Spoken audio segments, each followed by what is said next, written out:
Olá, pessoal, que bom estar aqui de volta com vocês para mais esse papo de pandemia, né? A série de lives do portal Vida e Ação, que é voltado para saúde, bem-estar, qualidade de vida e sustentabilidade. Bom, obrigada aí a quem for entrando na nossa live. Eu vou pedir que, por favor, quem entrar aqui na live, deixe seu feedback para a gente, para saber se a nossa imagem está chegando bem, se o nosso som está chegando bem aí para vocês, o nosso áudio. Por favor, compartilhem aqui com a gente no nosso chat se a nossa transmissão está ok, tá? E peço também que quem entrar, por favor, vai convidando outras pessoas, enviando aí o link da nossa live de hoje, né? Para a gente prosseguir aqui com o nosso bate-papo super especial de hoje, que é sobre Outubro Rosa. Gente, por favor, e também entrando aqui na live, né? Vai deixando aqui para a gente no chat as perguntas, mensagens, o que quer perguntar, dúvidas, que a gente vai aí ao longo desse nosso bate-papo de hoje, tentando responder a todo mundo aí ao longo da nossa conversa. Né? Lembrando que essa live ela fica disponível aqui no Facebook e ela também pode ser assistida depois também no nosso YouTube, que é a Vida e Ação, @Vida e Ação, entrem lá no nosso YouTube, que vocês também vão conferir a live de hoje. Bom, meu nome é Cedo, eu sou consultora em comunicação e editora do portal Vida e Ação. E o Papo de Pandemia ele foi criado em 5 de junho desse ano, Dia Mundial do Meio Ambiente, quando o site completou aí 4 anos. E o nosso objetivo é nos aproximar mais do nosso público, interagir de uma maneira mais simples, mais leve, mais descontraída, durante aí esse período de enfrentamento da pandemia mundial do novo coronavírus, que a gente já vive aí há quase quase 7 meses, desculpa, gente. É porque quando a gente fica confinado, a gente já começa até a trocar as bolas, né? São quase 7 meses aí que a gente está confinado. Bom, em nossa série de lives, traz aqui os mais renomados especialistas de diferentes áreas para compartilhar relevantes conhecimentos com a gente aqui. Bom, já tivemos mais de 40 entrevistados aqui no nosso canal e o Papo de Pandemia também traz algumas histórias bacanas aí de superação, de resiliência, de reinvenção, além dos conhecimentos técnicos aqui trazidos pelos nossos especialistas. Bom, e a gente está aí no Outubro Rosa, né, que é a campanha de prevenção e conscientização sobre o câncer de mama. Mais recentemente também a campanha passou a incluir o câncer de colo de útero, né? E o projeto Papo de Pandemia do portal Vida e Ação não poderia deixar de falar desse tema que é tão importante para a saúde da mulher.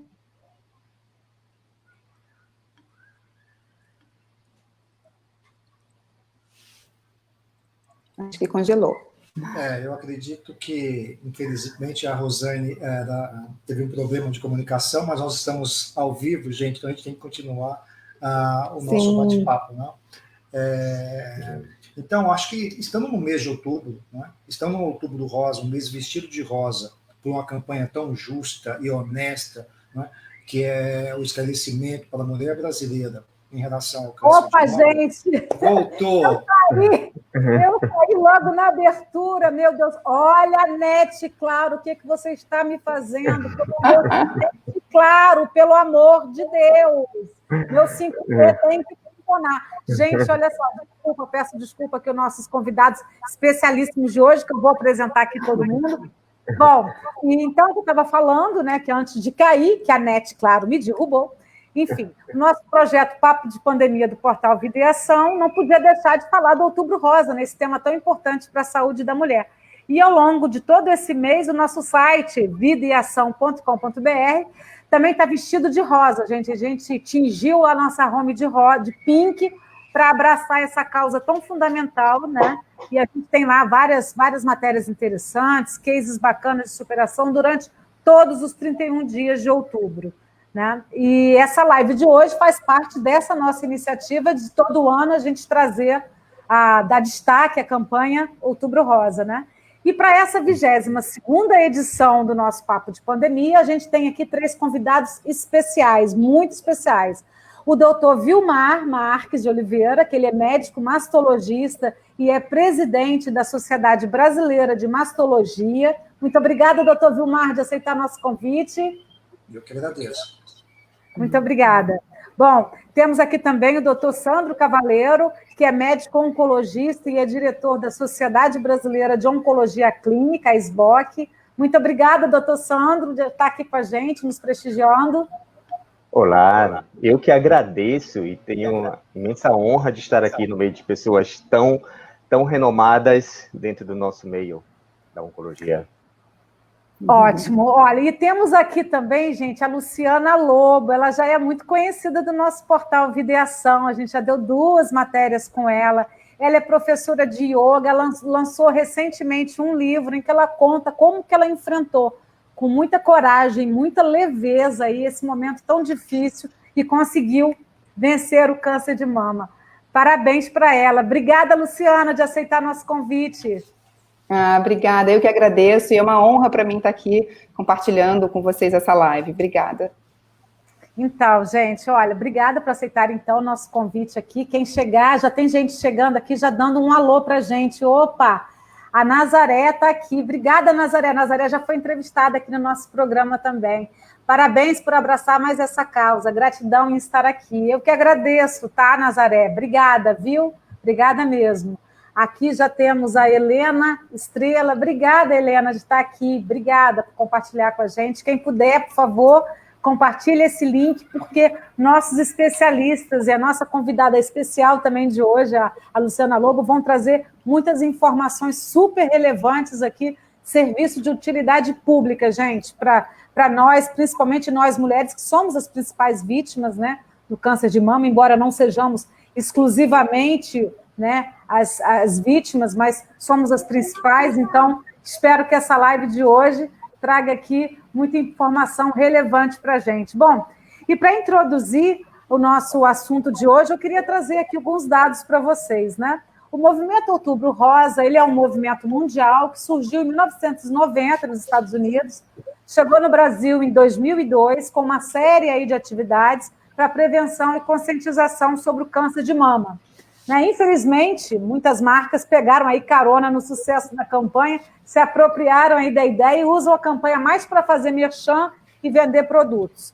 Mas o Outubro Rosa é muito mais do que uma grife importante aí no calendário anual de prevenção e conscientização sobre o câncer de mama. A campanha passou a incorporar também o câncer de colo de útero e tornou-se um símbolo de um movimento para se discutir a saúde da mulher como um todo e até mesmo a violência doméstica. Então, virou um mês aí para a gente falar mais de nós, mulheres, da nossa saúde como um todo, né?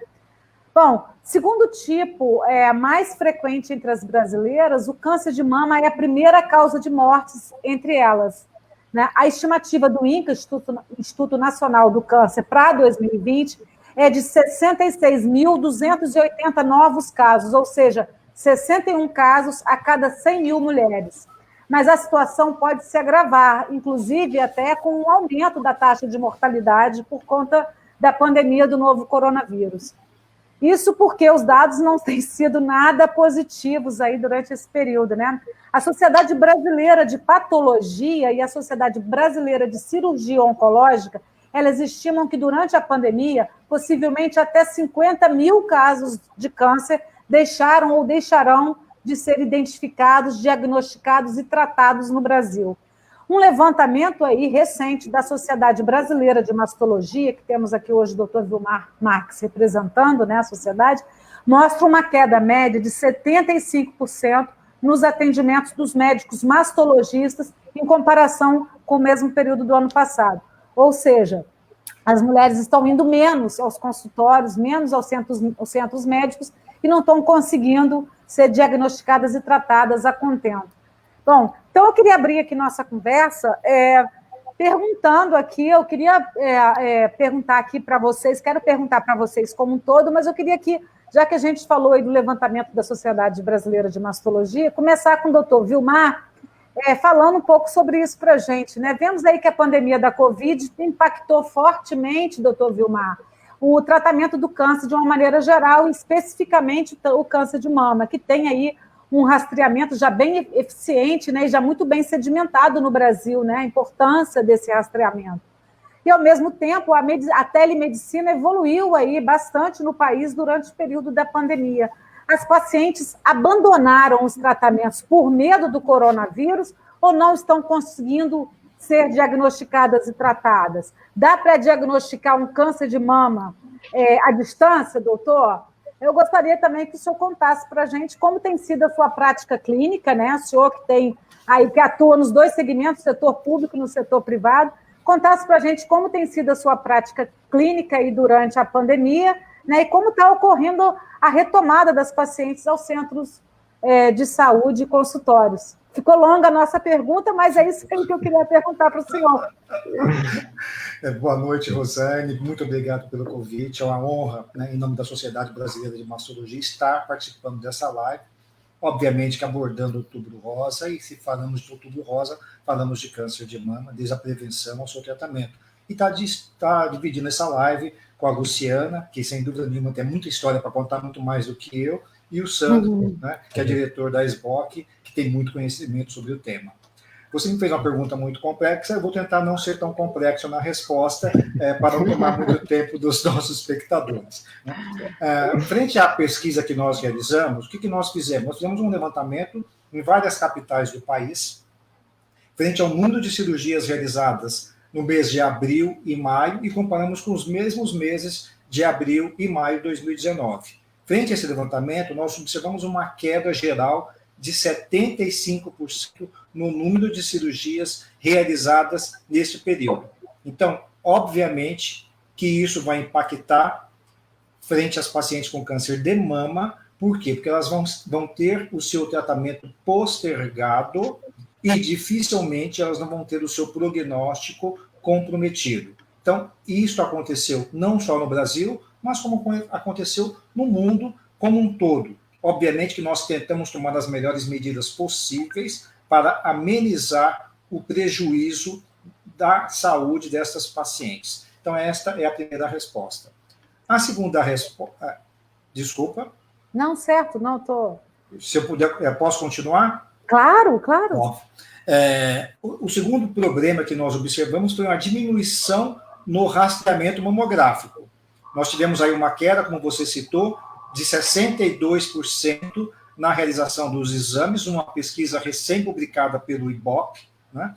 E quando nós observamos as pacientes na fase de rastreamento, que é aquelas entre os 40 e 70 anos, esta queda foi de 65%. Então, nós tivemos uma diminuição no número de exames realizados para o rastreamento do câncer de mama, mamografia, em 65%. Frente a um número que já não é bom. Porque no Brasil, quando nós pensamos em saúde pública, SUS, apenas 20% das pacientes são contempladas com rastreamento. Se você pensar que nós vamos diminuir mais 60% deste número, né, o impacto sobre o diagnóstico precoce da doença, que é o mais importante, é o que nós mais batemos na tecla durante o Outubro Rosa, porque vai ser ele que vai conferir o que? Um diagnóstico precoce e a cura da doença acima de 95%, vai ser muito onerado. Depois você me perguntou como nós estamos atendendo. A Sociedade Brasileira de Mastologia já fez vários releases mostrando que o atendimento das pacientes ele é seguro, que as pacientes não devem evitar a procura de seus médicos nos seus consultórios, a procura de seus médicos nos ambulatórios públicos e não devem evitar a realização dos exames. Por quê? Porque todas as entidades médicas estabeleceram protocolos COVID-free, livres de COVID, aquele fluxo seguro, onde a paciente entra no hospital e sai do hospital com o mínimo risco. Eu até gosto de falar para as pacientes nessas lives que hoje é muito mais seguro ela ir ao hospital ou a um centro diagnóstico do que ela ir ao supermercado, ela ir no salão de beleza, ela ir passear no parque. Então, elas não devem se abster dos seus tratamentos já instituídos ou do diagnóstico a ser realizado. E a última pergunta que você me fez, respondendo ela sobre a telemedicina ela não vai fazer um diagnóstico de um câncer de mama. A telemedicina serve neste momento para atender aquela paciente que precisa de uma opinião médica e, porventura, não está conseguindo ou ir ao SUS ou ir ao consultório particular. Já existem hospitais públicos que estão fazendo telemedicina e todos os privados assim o fazem, todos os médicos em consultório privado realizam as consultas por telemedicina. Mas ela não irá fazer o diagnóstico, essa paciente vai ter que ser assistida e ela pode ir, ela deve ir ou ao meu consultório, ou ao consultório do Sandro, ou ao consultório de um mastologista ou de um oncologista para ter o seu diagnóstico firmado e a sua terapêutica instituída. Certo. Agora, aproveitando e falar com o doutor Sandro. Doutor Sandro, a Sociedade Brasileira de Oncologia Clínica, que o senhor representa, né, fez um levantamento que mostrou que mais de 74% dos profissionais, né, informaram que um ou mais pacientes interromperam ou adiaram o seu tratamento por mais de um mês aí durante a pandemia da Covid no Brasil. É uma pesquisa até que o doutor Vilmar já citou aí, já mencionou, a gente publicou também no nosso site, recém-lançada aí pelo Ibope, né, a pedido da Pfizer, que mostrou que 62% das mulheres adiaram a ida aos consultórios, né, para fazer o rastreamento do câncer de mama e outras doenças. Como é que o senhor avalia os riscos dessa atitude, né? Na verdade, no início chegou até a ser incentivada pelas autoridades sanitárias que as pessoas não procurassem, né, os postos médicos, os centros médicos para tratamentos eletivos, que não fossem, ou seja, que não são de urgências, né, os tratamentos eletivos não são de urgência. Podemos ter mais mortes aí por câncer, especificamente por câncer de mama e de colo de útero, como reflexo dessas orientações aí, do próprio medo das pacientes se contaminarem, doutor? Bom, primeiro, muito obrigado pela oportunidade de estar aqui representando a Sociedade Brasileira de Oncologia Clínica, e obrigado pela oportunidade de poder compartilhar essa informação de extrema importância, porque, como você mesmo falou, houveram algumas recomendações anteriores que até estimulavam os pacientes a não procurar atendimento, tá? E é até por isso que hoje existem várias campanhas de várias sociedades, porque isso foi tão forte durante a pandemia, que tanto a Sociedade de Mastologia, do Dr. Vilmar, representando, a de Oncologia Clínica, de Cirurgia Oncológica, fizeram campanha para os pacientes voltarem para o consultório, para que eles pudessem ser atendidos, tamanha a implicação que isso pode ter no resultado final do seu tratamento. Bom, e como você me perguntou, Sandra, será que isso pode ter alguma influência? Qual é a influência que isso vai ter no resultado final? Bom, primeira coisa, vamos lá.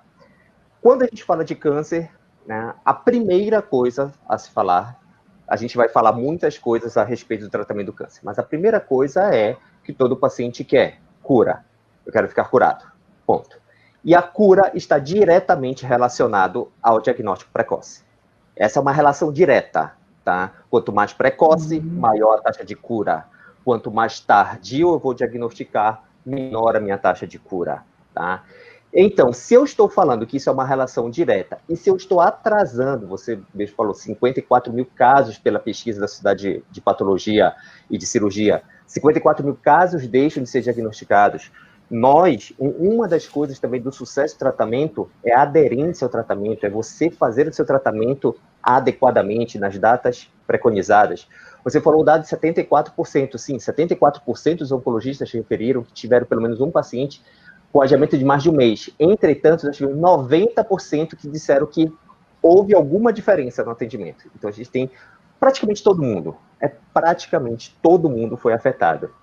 E como a gente está falando que é diretamente proporcional a isso, infelizmente a gente pode esperar o maior número de casos avançados sendo diagnosticados daqui para frente, infelizmente, o menor índice de cura, embora todos os avanços que a gente pode citar depois, tá? Só fazer um adendo, não é o tópico agora, mas já até fazendo talvez um spoiler, de Novembro Azul, se a gente está tendo dificuldade com as mulheres, né, você imagina os homens que já não iam normalmente no consultório, né, do urologista, né, durante a pandemia sumiram, né, então a gente está tendo essa dificuldade, tudo isso que a gente está falando de um modo meio que assustador para as mulheres, nos homens vai ser algo muito mais temeroso. Nossa, imagina, gente, daqui a pouco a gente vai falar do Novembro Azul e nós vamos falar sobre isso.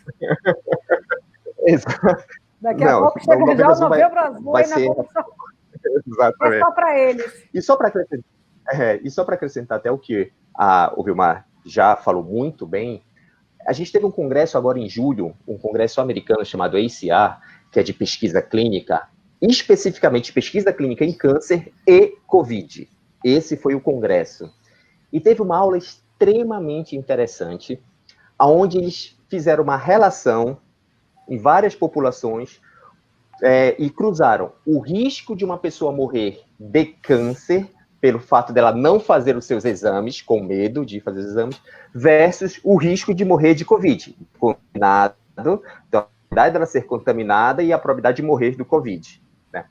Excetuando aquelas cidades que estavam em lockdown, porque todos os hospitais estavam fechados, todas as clínicas fechadas, etc. Excetuando estas cidades, em todos os outros cenários, a probabilidade de morrer de câncer é maior do que de Covid. Tá?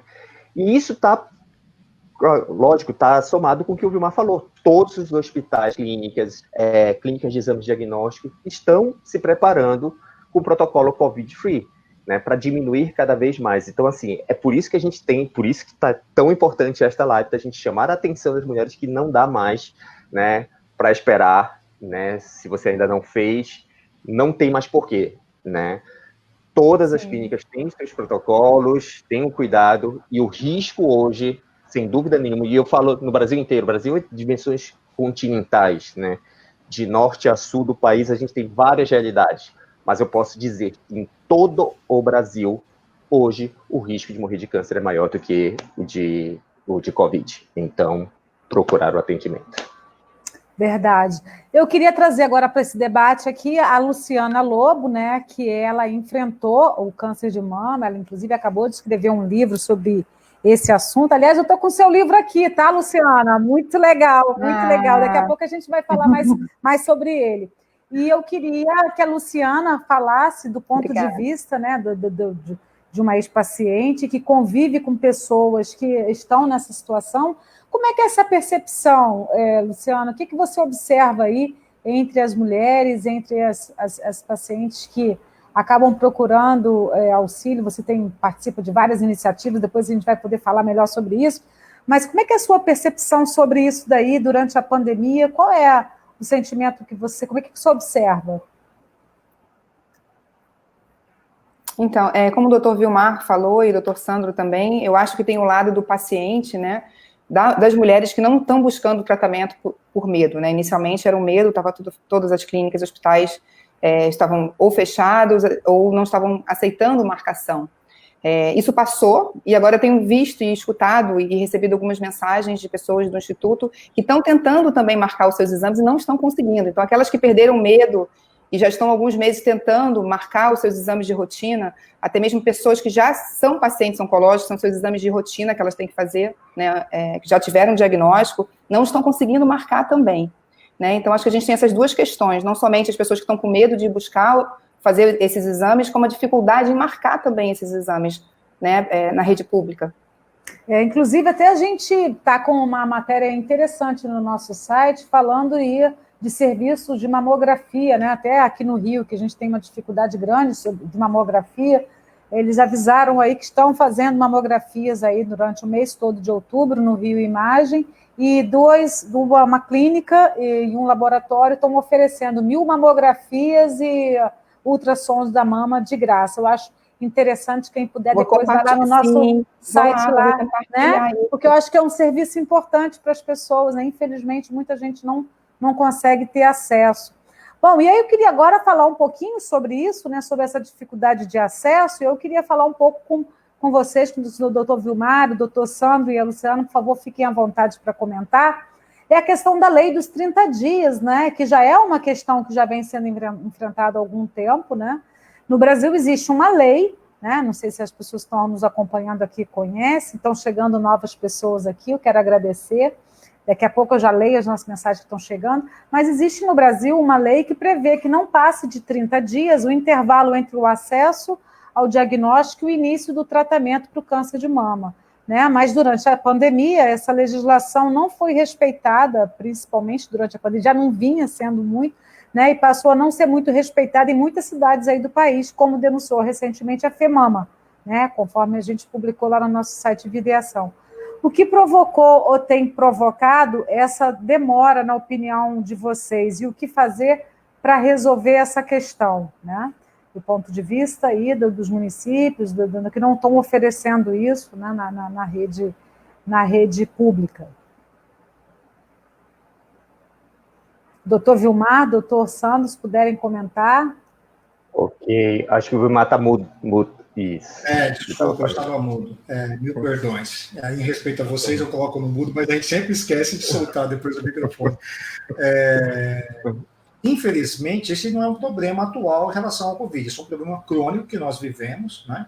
Por isso que existe a lei dos 30, a lei dos 60, né, para diagnóstico e instituição de terapia, né? E é uma questão de gestão, é uma questão puramente de gestão, é uma questão onde você tem que, na sua instituição, sentar com o seu gestor, porque não vai ser a lei que vai resolver, né? O que vai resolver vai ser o fluxo do paciente, né? Então, aqui em São Paulo, por exemplo, nós temos o sistema CROSS, que funciona bem, porque o sistema CROSS, ele identifica os hospitais que têm disponibilidade de vaga, e para esse hospital ele encaminha, e nós, na rede pública, por exemplo, na Santa Casa, eu oferto quantas vagas eu tenho disponibilidade para dar vazão. Mas tudo esbarra no gestor, né? Então, as nossas ações, elas têm que ser governamentais. Nós temos que entrar com os gestores, nós temos que bater na porta dele, porque assim, fazer a lei é fácil, o problema é executar a lei, é o que nunca se consegue fazer no Brasil, né? Nós temos muita dificuldade na execução das leis, e quem perde com tudo isso é a paciente. Porque ela perde no diagnóstico, na lei dos 30, ela perde na lei dos 60, na instituição da terapêutica, e ela perde no direito à reconstrução, que ela não é assistida com a lei da Dilma Rousseff de 2013. Então, infelizmente, é um problema de gestão crônico que nós vivemos no nosso meio. Cada instituição tem que atuar de forma proativa. Então, eu falo assim, quando eu falo de gestão do hospital local, né? Por exemplo, exemplificando no Rio de Janeiro, o INCA tem que atuar de forma local. Aqui em São Paulo, HC, Unifesp, Santa Casa, que são os grandes hospitais, Santa Marcelina, tem que atuar de forma local para fazer com que o fluxo seja adequado para essas pacientes e elas sejam atendidas no momento oportuno. Porque, como bem o Sandro colocou, vai ser o momento oportuno que vai permitir o diagnóstico precoce, que tem relação direta com a sobrevida da paciente. E não vai ser um papel, uma lei escrita que vai garantir a paciente o direito, vai ser a nossa atuação junto com os nossos gestores nas instituições públicas, fazendo com que a lei funcione e fazendo com que a navegação da paciente dentro do sistema único de saúde seja a mais adequada possível e a mais rápida, célere possível. Essa é a nossa visão. Infelizmente, dificilmente a gente consegue fazer com que ela funcione em todos os rincões do nosso país, que é continental, infelizmente. Rosane, assim, o Vilmar foi perfeito nas colocações, pouquíssimo a acrescentar, apenas colocando talvez até mais peso em cima de tudo isso. Como ele bem falou, fazer a lei é muito fácil, mas cumpri-la, cobrá-la, né? Quem está mensurando isso, né? Isso é muito difícil. E como ele bem falou, isso é um problema crônico, sempre existiu. E eu lhe digo, até mesmo, vamos lá, do diagnóstico. Eu sei, bom, a gente está falando do Brasil imenso e vamos ter realidades muito diferentes. Mas do diagnóstico para o início do tratamento, em vários lugares é um problema. É um problema assim, vamos falar do sistema público. Isso é um problema. Em outros lugares, talvez não, né? Eles consigam até iniciar esse tratamento em 30 dias. Entretanto, para dar o diagnóstico, ou seja, o passo antes para dar o diagnóstico, isso é o Brasil inteiro. É uma dificuldade para você conseguir dar esse diagnóstico, né? E aí foi o que a gente falou, né? É assustador. Você que está lá, esquece números, vamos esquecer números. Você que está ali à frente, chega o paciente que fala que está há 8 meses com um nódulo na mama, tentando fazer o diagnóstico, etc. Porque começa pelo posto de saúde, lá atrás, vai lá no postinho, aí vai, faz um exame que demora 2 meses, 3 meses, aí esse tempo não está contando pela lei, né? Então, que está lá atrás. Então, é muito difícil, e isso é assustador. E para mudar, tem que ser a gestão, tem que ser a gente mesmo, tem que ir lá, né, brigar, fazer um fluxo melhor. Dá para fazer. Porque, assim, até mesmo voltando à situação da mamografia, eu assisti uma aula uma vez do pessoal da radiologia, e onde eles diziam que um grande problema que existe, né, é a distribuição, porque nós temos aparelhos de mamografia, por exemplo, que estão superlotados, que são dos centros, que aí você não consegue, e com as medidas Covid-free agora, eles evitam aglomeração, então são marcados horários para as mulheres fazerem, então diminui um pouco o número de exames realizados por aqueles, mas existem aparelhos que estão subutilizados, né? Então, existem aparelhos que você nem faz do número total. Por isso que é importante que você acabou de falar, olha, aqui tem, aí a Luciana, opa, já vou divulgar lá no grupo. Aonde a gente souber que existem, olha, lá, de norte a sul do país, existem aparelhos de mamografia que estão sendo subutilizados, né? Só que a gente não sabe. Então, a gente vai naqueles que a gente não consegue marcar, né? Então, é muito difícil. E a culpa não é do paciente, tem que ter alguém para orientar o paciente. Coitado, o paciente diz, tem que ir lá marcar, vai lá, tenta agendar, olha, só para daqui a 3 meses, 4 meses, etc. É muito complicado. Mas então, voltando, e só para citar, a importância desse atraso de 30 dias, que a gente falou até do oncologista, que colocou 74% das mais, por que existe esta lei de 30 dias? Porque está configurado que se eu demorar mais de um mês para tratar, eu posso prejudicar a qualidade de vida, a eficácia, a cura da minha paciente. Então, isso se eu demorar. E 74% dos meus oncologistas do Brasil disseram que pacientes atrasaram em mais de um mês. E não foi por causa de lei, né? Por causa disso. Então, olha o impacto que tem. Eu tenho uma lei que é para melhorar a cura, e 74% dos nossos oncologistas, durante a pandemia, acabaram fazendo, né, tomar essa medida. Mas... Certo. Luciana, quer comentar alguma coisa sobre isso? Dizer que, assim, o meu lado, né, o lado como paciente e também como gestora do Instituto Zen Câncer, isso é muito triste, né, porque é isso realmente que eu escuto, pessoas que me procuram para ver se eu conheço algum médico que possa, de repente, tentar fazer com que ela consiga antecipar esse exame, porque a mama já está quente. Eu conheço uma paciente especificamente que ela levou exatamente 8 meses, a mama dela já estava, assim, caracterizada que ela tinha, mas até conseguir ser atendida no hospital aqui no Rio, e demorou muito. E aí ela só conseguiu porque ela tinha uma pessoa conhecida realmente no INCA que colocou ela lá dentro, né? Conseguiu fazer com que ela, porque um médico atendeu, agendou e ela foi atendida, e a gente sabe que as chances de cura diminuem. Uma menina nova, com 35 anos, né? E o mais, assim, difícil nesse caso dela foi porque enquanto ela não recebia o diagnóstico, ela engravidou.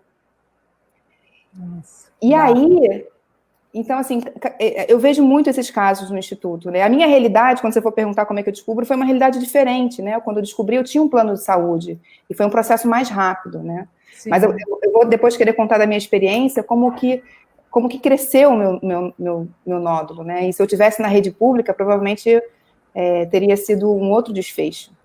Sim, sim, a gente já vai falar um pouco mais sobre isso, sobre o seu caso especificamente.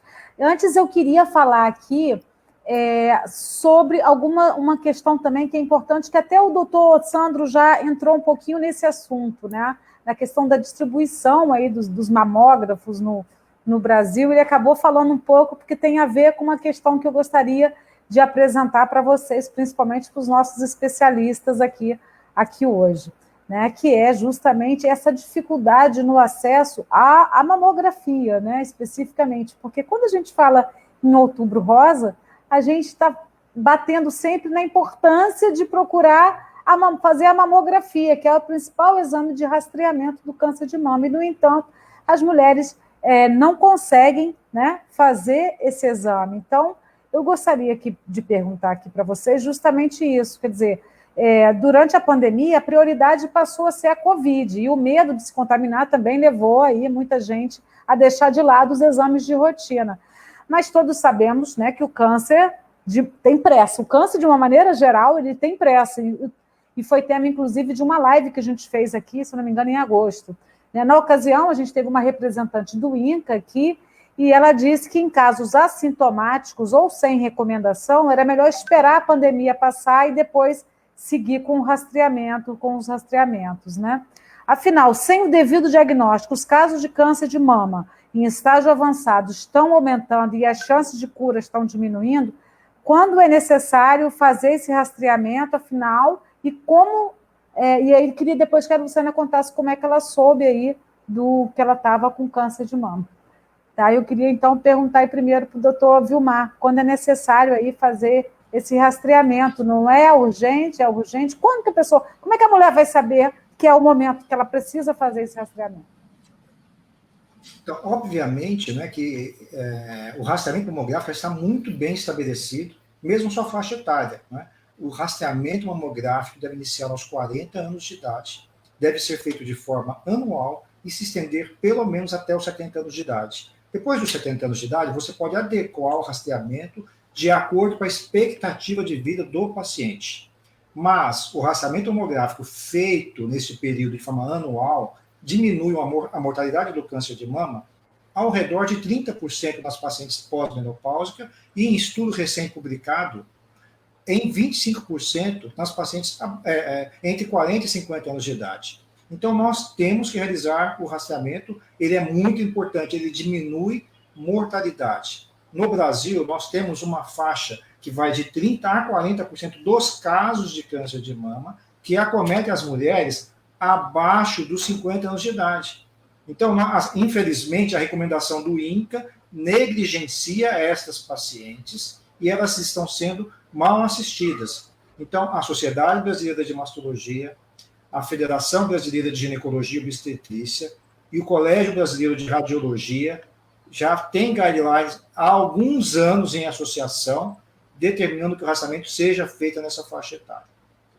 Obviamente que nós sabemos que nós não conseguimos atender todas as pacientes, mas por uma questão de gestão, aqui no estado de São Paulo já foi instituído um 0800 para marcação de exames mamográficos sem necessidade de pedido. Eu tive a curiosidade de ligar e realmente funciona. Agora, não sei se ainda está funcionando, porque tudo nesse país muda, e era subutilizado. Eu conversei com a gestora do serviço, ela me falou, Vilmar, existem vários locais onde a agenda está vazia.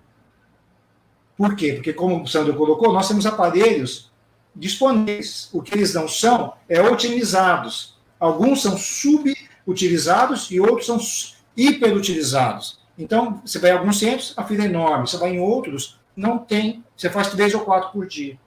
Isso acontece no Brasil. Nós temos aparelhos, mas não realizamos o fluxo adequado dos pacientes para a realização das mamografias.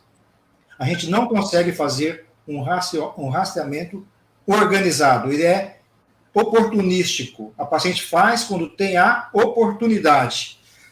E isso não é eficaz. Para eficaz, ele tem que ser de forma racionalizada. Todo ano, doutor? Todo ano tem que ser feito. Todo ano. E nós sabemos que as pacientes... 40 anos. A partir dos 40 anos. E nós sabemos que muitas pacientes não realizaram por medo do Covid, por medo de sair de casa e por medo de se contaminar com a doença que o Sandro bem colocou, não é? Mata muito menos que o câncer, né, Sandro? Então, nós não podemos ser negligentes. Nós estamos sendo negligentes. Doutor Sandro, então, o senhor até introduziu esse assunto aí. Durante a campanha, a gente falou muito sobre a importância da mamografia, mas, infelizmente, muitas mulheres aí no Brasil não têm acesso a esse exame, que ainda é considerado um luxo em alguns lugares, né?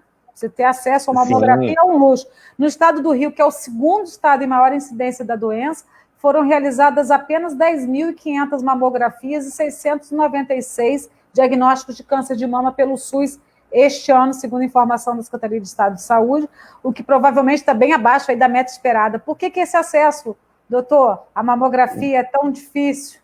Isso não acentua aí as desigualdades sociais no Brasil? Aí a Luciana estava falando que ela conseguiu porque ela tinha um plano de saúde. Sim. E Sim, a Luciana conseguiu também a expectativa de vida dessas mulheres? Sim. A pessoa que ela conhece conseguiu porque ela tinha um conhecido no INCA. Então, imagina o resto das pessoas que não tem, né, não tem plano de saúde, que a gente está falando de 70% a 75% da população brasileira, né, que depende do SUS, é exatamente isso, e que não conhece ninguém que possa colocar lá. Então, você imagina uma pessoa que conhece, demorou 8 meses para estar lá, coitada dos nossos as nossas outras pacientes? Bom, então eu queria colocar também um segundo problema, e isso é realmente força-tarefa dos governos para tentar melhorar alguma coisa. A gente tem essa desigualdade na distribuição dos mamógrafos. Ok, já falei, o Vilmar falou, a gente tem aparelhos subutilizados. E, ao mesmo tempo, a gente tem, por exemplo, eu posso citar, como a gente está falando do Brasil, se eu falar do Norte, né, estado do Amazonas, estado do Pará, eu tenho pacientes que, para chegar até a capital ou na cidade onde tem um mamógrafo disponível para realizar, são 3 dias de barco, né, que ela tem que pegar e chegar até lá para fazer, né.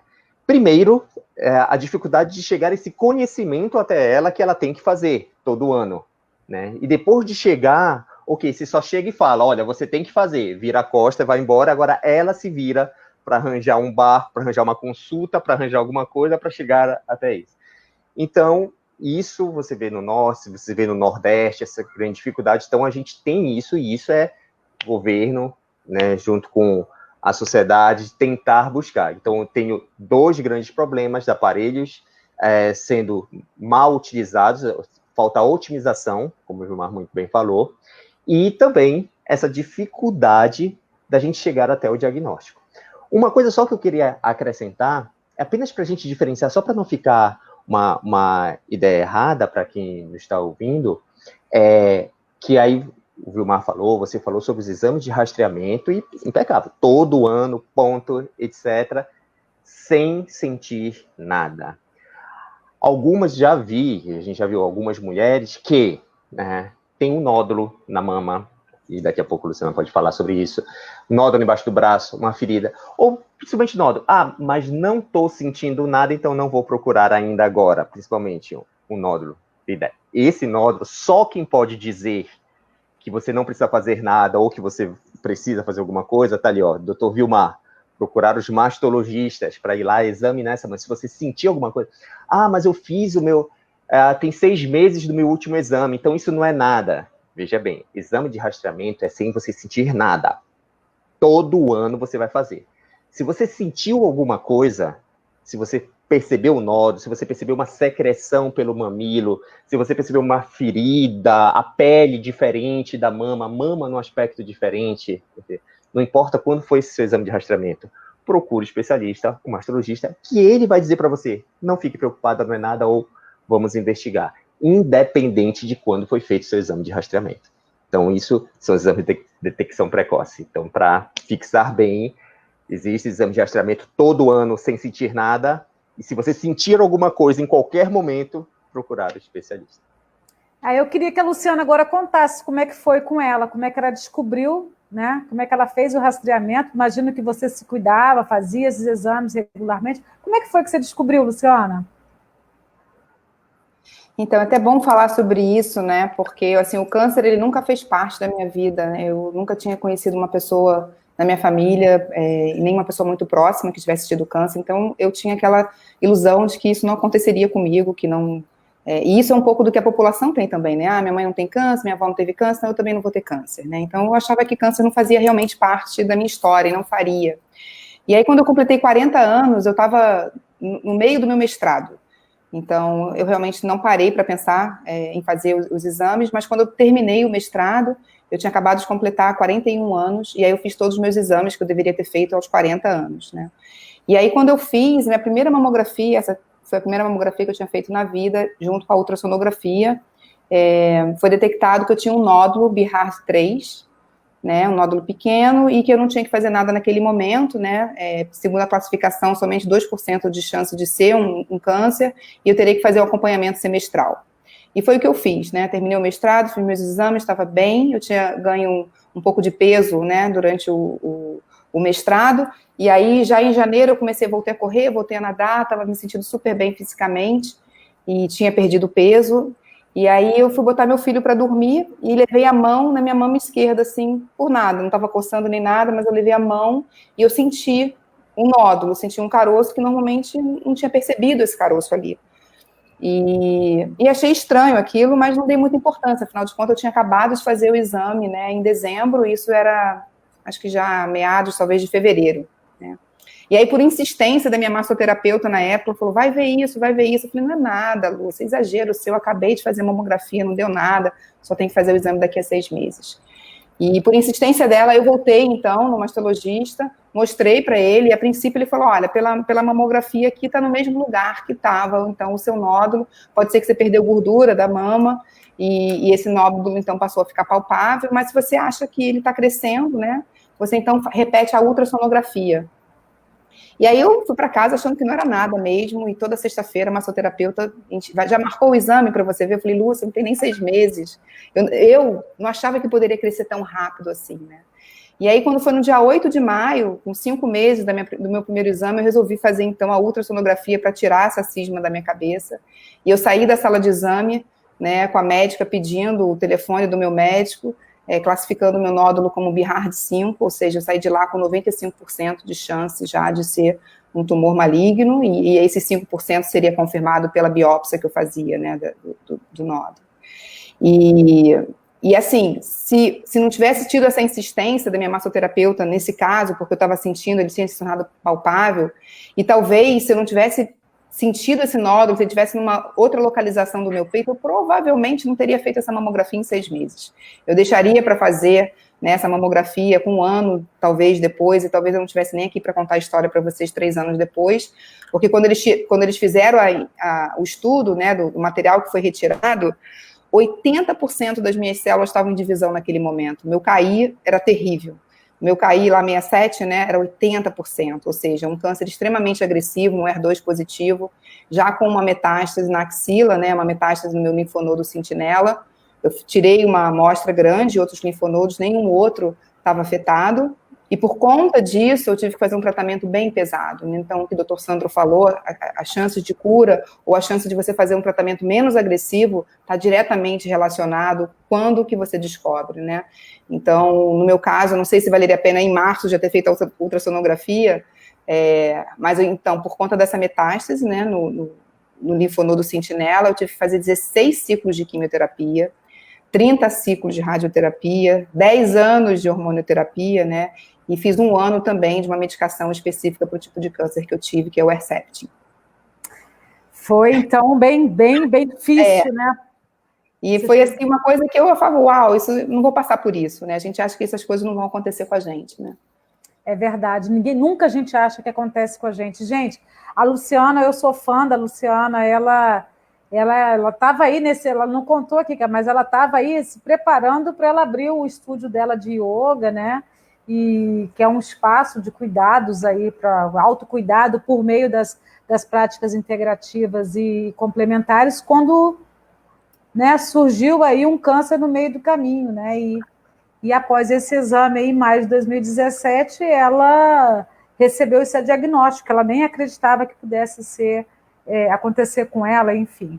E essa história dela a gente contou 2 anos atrás aí no portal Vida e Ação. Agora, daqui a pouco eu queria que a Luciana comentasse para a gente como é que a yoga ajudou ela. E daqui a pouco você vai contar isso para a gente, Luciana. Eu queria voltar aqui agora para o doutor Vilmar, para fazer uma pergunta para o doutor Vilmar, que é o seguinte, olha, doutor, aí durante a situação de estresse provocada pela pandemia, desencadeou o consumo excessivo de álcool, tabaco e outras drogas. Por outro lado, também aumentou e muito aí o número de pessoas que deixaram de praticar atividades físicas regularmente, né? O que o abuso de álcool e o sedentarismo tem a ver com câncer de mama? Podemos aí ter uma epidemia da doença depois da pandemia da Covid por causa dessa maior exposição a esses fatores de risco, doutor? Podemos ter, obviamente que podemos ter, porque esses fatores são fatores relacionados ao câncer de mama. Quando nós pegamos o etilismo, por exemplo, nós sabemos que o etilismo, mas aquela pessoa que realmente bebe, um etilista, aquele alcoólatra crônico, né, ele tem um incremento de risco, um aumento de risco frente à população que não faz uso dessas bebidas de 2 a 4 vezes. Então, é um incremento muito significativo. Obviamente, se ela tornou-se uma etilista e vai manter este hábito, né, vai manter esse vício em relação ao álcool, essa adição, ela vai ter o incremento do risco do câncer de mama. A outra pergunta que você me fez é em relação ao tabagismo, é isso? Tabagismo, outras drogas em geral, são as influenciam. O tabagismo severo também tem uma relação de aumento de risco de câncer de mama de 1,8 a 2 vezes. Então, nós sempre aconselhamos os pacientes a parar com o tabagismo, né? Principalmente as tabagistas severas. Agora, em relação a diminuir, isso eu acho que é o ponto mais importante, não? Que é o sedentarismo, não é? Que é a diminuição da realização de exercício, que obviamente vai acarretar o quê? Vai acarretar um ganho de peso, acúmulo de tecido adiposo, e nós sabemos que o câncer de mama é uma doença hormônio relacionada. O que eu quero dizer que é uma doença hormônio relacionada? Que ela está na dependência do ambiente hormonal que a mulher apresenta. Por isso que o homem tem 100 vezes menos câncer do que a mulher. 1% apenas dos cânceres acometem no homem, e o homem tem glândula mamária. Não? Mas o hormônio, o ambiente hormonal da mulher, que vai ser exacerbado na presença do tecido adiposo, porque ela vai converter os hormônios masculinos em feminino, vai aumentar muito a chance dela desenvolver o câncer de mama. Se ela é sedentária, mais tecido adiposo ela vai ter, né? E nós sabemos que a paciente obesa, principalmente na pós-menopausa, ela tem um aumento de risco de câncer de mama que gira ao redor de 20% a 30%. Então, isso é muito importante. Já na pré-menopausa, tem uma relação mais com os tumores triplo negativos, apesar que a relação é uma relação muito fraca. Então, nós sempre orientamos para nossas pacientes o quê? Uma dieta saudável, uma dieta principalmente baseada na dieta do Mediterrâneo, né? A atividade física. Tudo isso vai culminar o quê? Com a paciente sendo uma paciente fit, com uma paciente esbelta, com pouco tecido adiposo e, obviamente, que vai ajudar a Luciana no Instituto Zen Câncer dela. Por quê? Porque vai diminuir o estresse, que é uma variável muito difícil de ser aferida. Não, Luciana, mas que, com certeza, aquela paciente... Sim. Né, é verdade, né? Então, se nós conseguirmos fazer com que a nossa paciente mude o perfil dela, cuide mais do bem-estar físico dela, buscando uma atividade física e uma silhueta corpórea com IMC, índice de massa corpórea, naquela faixa ideal de 20 a 25, nós vamos, além de diminuir o câncer de mama, propiciar a ela o quê? Qualidade de vida. E aqui eu gosto sempre de citar nesse momento que saúde não é ausência de doença. Saúde não é ausência de doença, é qualidade de vida. Você pode ter doença, mas se você tiver qualidade de vida, você está bem. Então, isso que nós temos que levar aos nossos pacientes. Fazer com que ela entenda esse lado holístico, né, Luciano, como um todo, não olhar só para a doença, mas olhar para a paciente como um todo. E com que ela tenha hábitos de vida saudáveis, vai impactar diretamente na incidência, no prognóstico e, com certeza, não, Sandro, na qualidade da vida dessa paciente, diminuindo recidiva de doença, melhorando, com certeza, a qualidade de vida que ela vai apresentar. Tenho certeza que o senhor vai dar muito mais informações aí. Eu queria agora... Perfeito. Perdão, Rosane, posso só... assim, porque eu sou um fã do tema atividade física e câncer, adoro, né? E aí eu só queria acrescentar uma coisa, completamente perfeito, mas assim, só para a gente ter uma ideia, queria dar 2 informações, só para você ver o impacto que a atividade física tem no combate ao câncer como um todo. Né? Primeiro, quando que eu posso indicar a atividade física no paciente com câncer? Sempre, porque a atividade física previne câncer, então é antes da paciente ter o diagnóstico, certo?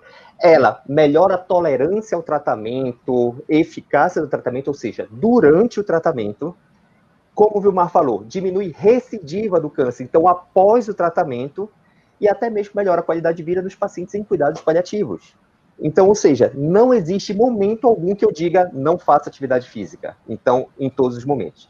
E eu vou dizer o quanto é importante. Existe um trabalho clássico da oncologia chamados Hallmarks of Cancer, que são os pilares do câncer. São 10 pilares, onde eles dizem que para desenvolver o câncer, você tem que ter alteração em um desses pilares, pelo menos. E a medicina está tão avançada, que a gente já tem drogas que agem em cada um desses pilares. Isso é fantástico, porque isso foi um avanço considerado. Entretanto, a gente tem um trabalho do ano passado que mostra que a atividade física é a única medida que consegue agir nos 10 pilares ao mesmo tempo. Ou seja, com todos os avanços, nós não conseguimos descobrir uma droga que age em tudo, a gente vai descobrindo uma a uma, mas a atividade física age nos 10 pilares do câncer. Ou seja, então, só para complementar tudo que o Ivan já falou, certo? Atividade física importantíssima, porque você está agindo nos 10 pilares, e quando indicar? Sempre. Nunca é cedo, nunca é tarde, nunca é tarde para começar, certo? Ah, nunca fiz atividade física, não tem problema, vamos começar, lógico. Sempre uma coisa importante, né? Acompanhada, supervisionada. Não vá, nunca correu e você vai querer correr uma maratona, e aí não dá, né? Não vai morrer do câncer, mas vai morrer de infarto no meio da rua, né? Não dá, né? Mas verdade. Supervisionado. Tá? Verdade, doutor Sandro, daqui a pouco eu quero fazer uma outra pergunta ao senhor. Antes aqui, eu vou falar com o pessoal que está aqui entrando na nossa live, a gente já está há um tempão aqui, não leu ainda nossas mensagens. Aqui a Mônica, oi Mônica, obrigada de estar aqui, a Mônica Ulisses, que é jornalista também. A Bruna Condini, gente, que legal, a Bruna Condini, olha, ela também é jornalista e ela escreveu aí o livro junto com a Luciana Lobo, que daqui a pouco a gente vai falar do livro delas, que está aqui, ó, comigo, lindo o livro. A Cristiane Azevedo está dizendo aqui, boa noite, Luciana, uma inspiração e âncora em nossas vidas, legal, bacana, ela tem uma história realmente muito linda. A Adelita está comentando aqui, que a gente começou a nossa live falando da questão, né, do enfrentamento durante a pandemia, e ela diz aqui, o INCA informou que 2020 são 66.280 pacientes. Então, era para ser maior esse dado? Ela está perguntando. Eu sou paciente e estou em tratamento. Não houve nenhuma diferença com a pandemia. Que bom que para você não houve essa diferença, Adelita. Bacana. E depois a gente pode perguntar aqui para os nossos especialistas o que eles dizem com relação a esse número, se pode ser maior, né? Eu acredito que, pelo tudo que já se falou aqui, aqui a querida Joyce, também jornalista. Obrigada, Joyce Hippert, de estar aqui acompanhando a gente. E a Joyce fez até uma pergunta também relacionada ao INCA, né? Detectado o câncer, qual a possibilidade de se conseguir uma vaga no INCA ou outra instituição pública em tempo hábil? Né? É o que ela está perguntando aqui, gente. Obrigada, Joyce. Daqui a pouco a gente vai tentar ver se a gente consegue responder aqui, ó. Aqui também, a Sônia Barros fazendo um comentário, a professora Luciana Lobo, obrigada. A Paula Cabral, também jornalista. Obrigada, Paula, de estar aqui participando, interessante, obrigada. Aqui o Kleiber Fintelman, também jornalista, está aqui, olha, prestigiando a nossa live. Obrigada, Kleiber. Parabéns, mais uma vez, uma bela iniciativa do Vida e Ação. A Bruna comentando que a live está boa demais, que bom, que bom. E o Kleiber faz uma pergunta aqui, que é o seguinte, o câncer de mama, e assim como o de próstata para os homens, estão entre os que mais atingem nossa população. No caso dos homens, não é novidade a questão do preconceito e resistência. Podemos dizer que as mulheres também existe algum nível de resistência aos exames? Boa pergunta, Kleiber, boa pergunta. Eu acho que a gente pode, depois, daqui a pouco a gente continua prosseguindo com as perguntas aqui, mas eu acho que a gente tem aqui duas questões aqui que eu achei interessante. 3 questões, né? Da Adelita perguntando se o número pode ser maior, né, de casos de câncer de mama, maior do que o INCA projetou para esse ano. Ela pergunta, a Joyce pergunta, desde o momento que se diagnostica um câncer, qual é a probabilidade de se conseguir uma internação rápida numa unidade especializada? No caso, ela está perguntando no INCA, que o INCA tem as unidades aqui de atendimento hospitalar aqui no Rio. E o Kleiber, que está perguntando aqui a questão das mulheres, se existe um nível de resistência. Eu acho que a Luciana poderia responder sobre isso, e o doutor Vilmar e o doutor Sandro poderiam responder as outras duas. O que vocês acham? Pode ser. Eu vou responder a pergunta, então, em relação ao número de casos. Sim. Nós temos uma estimativa de número de casos, é uma estimativa de 66.200 e poucos casos este ano. Também vai ser essa mesma estimativa para 21 e para 22, é uma estimativa de casos. O que nós vamos ter esse ano vai ser que essa estimativa não vai ser atingida, provavelmente. Nós devemos ter menos. Por quê? Porque não fazemos rastreamento e não estamos fazendo diagnóstico. Então, o número vai cair, não vai aumentar. Vai aumentar o ano que vem. Então, ano que vem, em vez de 66 mil, nós vamos ter 66 mil, mais os casos que não foram diagnosticados esse ano, que tivemos de atraso do diagnóstico. Esse é o grande problema, porque vai ser diagnosticado no momento não oportuno. Esse vai diagnóstico tardio, né, doutor? Esse é o grande risco, né? Como bem o Sandro colocou. Diagnóstico tardio vai ser o quê? O prognóstico da paciente vai ser pior, com certeza. É isso nós sabemos, isso é uma relação direta. Doutor Sandro, essa pergunta da Joyce, o senhor pode responder: detectado o câncer, qual a possibilidade de se conseguir uma vaga no INCA ou outra instituição pública em tempo hábil? Pois é, essa pergunta, assim, você vai ter uma variedade, uma variação, perdão, né, de acordo com o estado que você está, tá? Porque São Paulo, talvez exista uma maior facilidade, estou falando de São Paulo capital, tá? Uma maior facilidade de você conseguir essas vagas, sim, em tempo hábil. A gente sabe que existem problemas também, etc.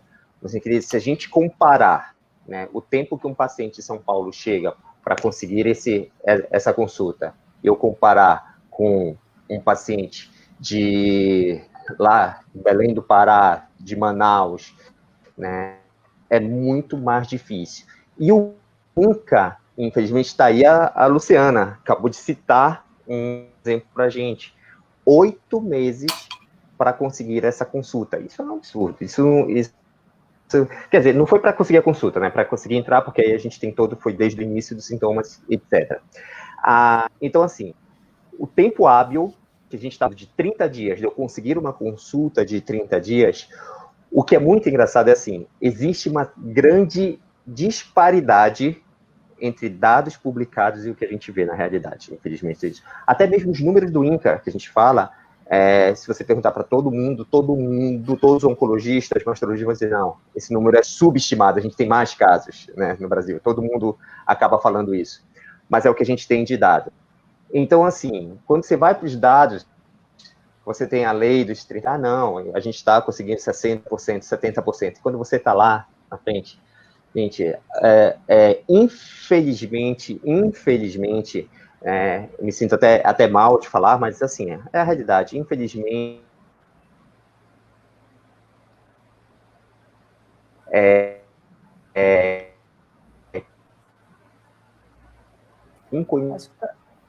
conhecido, como a Luciana muito falou, acaba tendo uma facilidade maior. Infelizmente, ainda prevalece a questão da influência.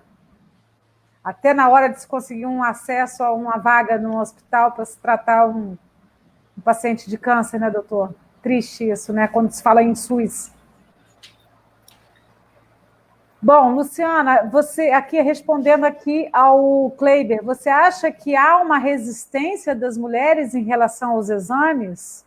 Ele estava mencionando os homens. Você acha que as mulheres têm uma certa resistência também? Não, eu acho que não. Eu acho que é uma desinformação mesmo. Acho que talvez, como eu pensava que porque não tinha ninguém na minha família, nunca tinha tido nenhum câncer, ou alguém próximo, eu achava que isso não era uma coisa que eu corria esse risco. A verdade é essa, eu achava que eu não corria esse risco. Então, eu acho que é mais por desinformação mesmo.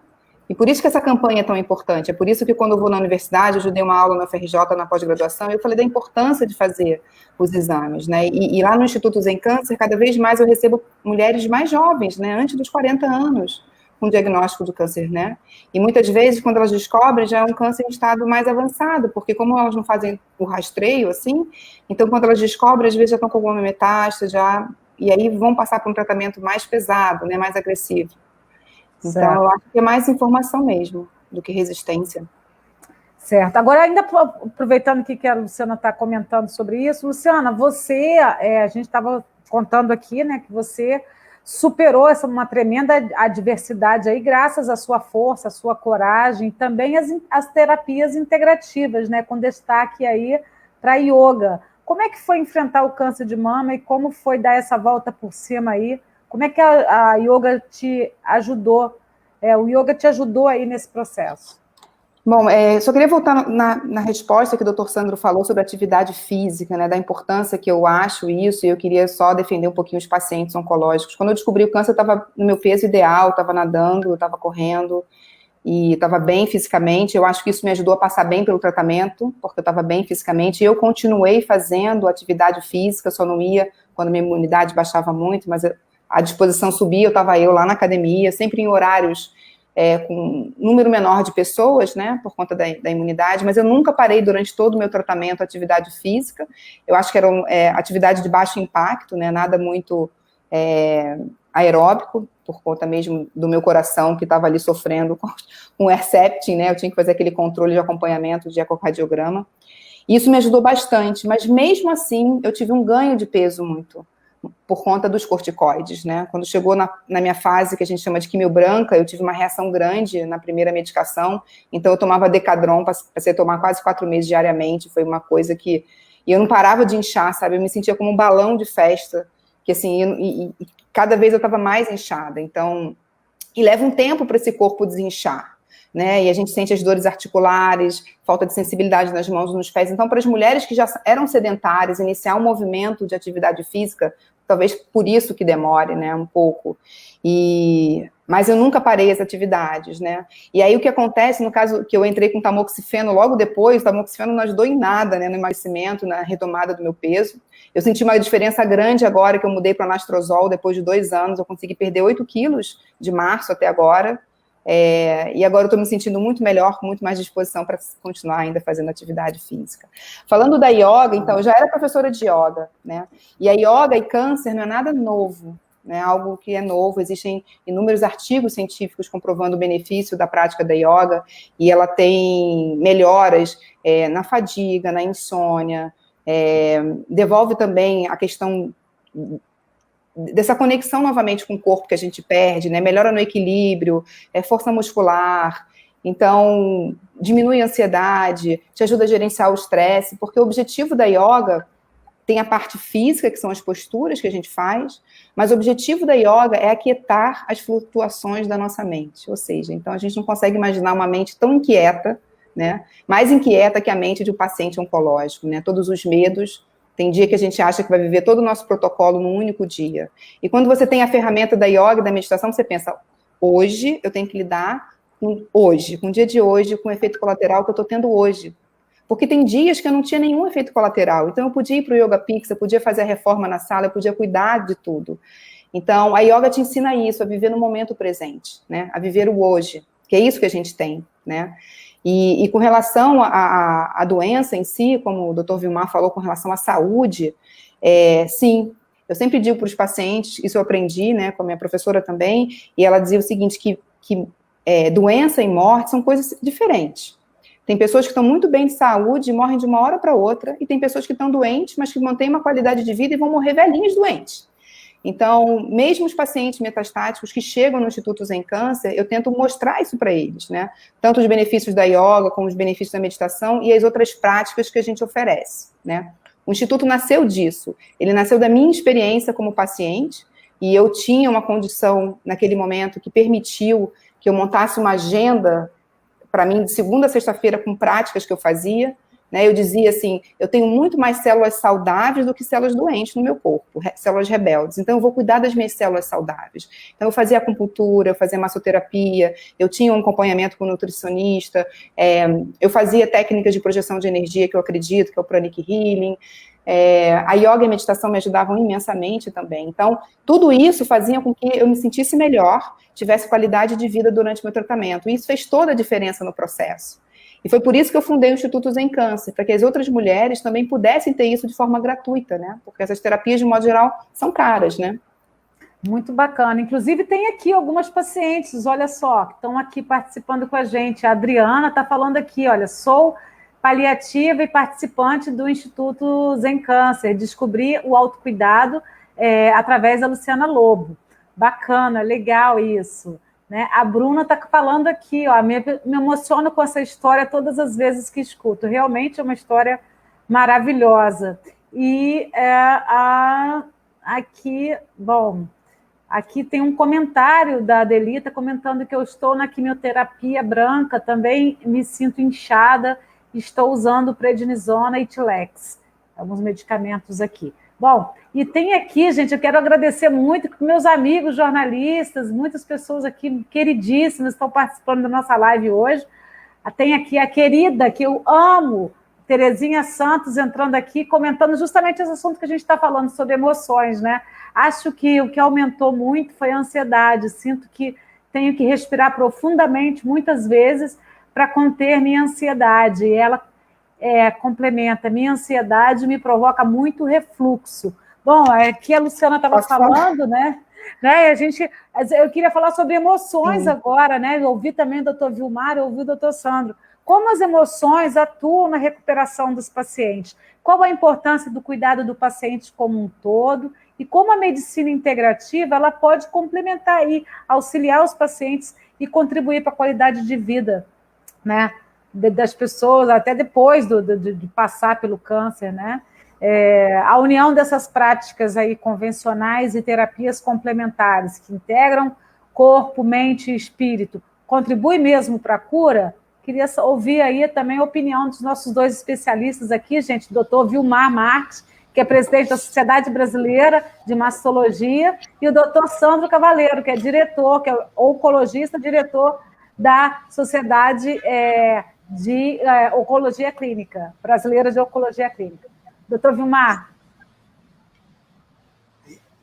Indubitavelmente que soma, e sempre soma muito positivamente, né? A visão holística, a visão integrativa do paciente é super importante. Você nunca pode olhar para o seu paciente como uma parte, e eu sou mastologista, olho só para as mãos da minha paciente, vou fazer a cirurgia, a quimioterapia, a radioterapia, e esqueço de ver aquela paciente como um todo, saber das aflições que ela está sofrendo, saber os problemas pessoais que, porventura, ela está vivendo no seu lar, saber se a integração social dela está adequada ou não está adequada. É um todo. Essa paciente não pode ser vista como uma parte. Então, isso cabe a nós, profissionais, saber identificar as pacientes. E nós observamos com muita clareza que aquela paciente que é tratada de forma integrativa, ela tem um diagnóstico muito mais favorável. Ela vai ter uma sobrevida melhor, né, maior, do que aquela paciente que é tratada apenas como uma parte e que vive a doença todos os dias, não, e esquece que ela está bem, que a todas, como a Luciana, adorei sua colocação, que 99,9% das células dela são saudáveis. Por que ela está tão preocupada e pensa todos os dias naquele 1% doente? É exatamente isso, Luciano. Acho que a gente tem que saber olhar para a paciente como um todo, de forma holística e de forma integrativa. Isso, indubitavelmente, vai trazer no seu bojo não só qualidade de vida, mas como melhorar o prognóstico dessas pacientes. Bacana. Doutor Sandro, quer complementar sobre isso? Bom, muito pouco, porque o Vilmar já falou exatamente o nosso raciocínio. É extremamente importante. Gostaria de lembrar uma coisa, se a gente está falando isso em todos os cenários, mas se a gente está falando do cenário metastático, né, uma coisa extremamente importante, foi feita pesquisa com mulheres com câncer de mama e homens com câncer de próstata, e eles, resumindo a pesquisa, eles estavam dispostos